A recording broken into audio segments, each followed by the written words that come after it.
भारत की सरजमीन पर कई बड़े आतंकवादी हमलों को अंजाम देने के बाद एक शख्स सिर्फ भारत की खुफिया एजेंसियों की नजरों से ही नहीं बल्कि पूरी दुनिया से ही अचानक गायब हो गया था।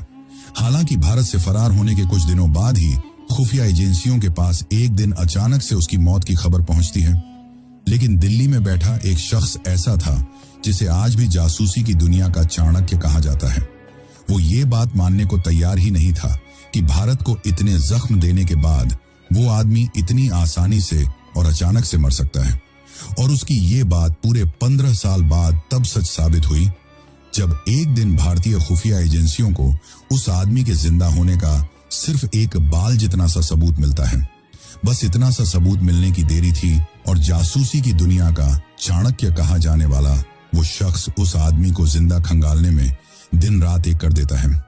और आज की हमारी ये 2D एनिमेशन वाली वीडियो उसी सारे घटनाक्रम के ऊपर है, जिसमें आप जानेंगे कि कैसे पूरे 15 साल बाद भारत के एक दुश्मन को ठिकाने लगाया गया।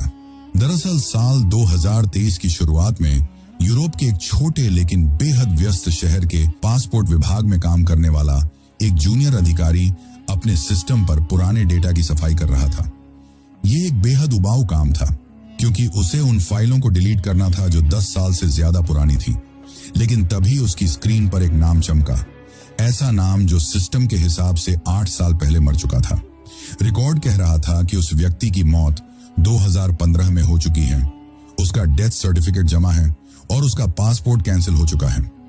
हालांकि उसी नाम से कुछ दिन पहले ही एक नया पासपोर्ट जारी हुआ था और वह भी एक अलग देश की नागरिकता के आधार पर। ये चीज देखकर उस अधिकारी ने पहले तो इसे सॉफ्टवेयर की गलती समझी, मगर जब उसने फाइल खोली तो उसकी उंगलियां कीबोर्ड पर ही रुक गई क्योंकि फोटो और नाम वही था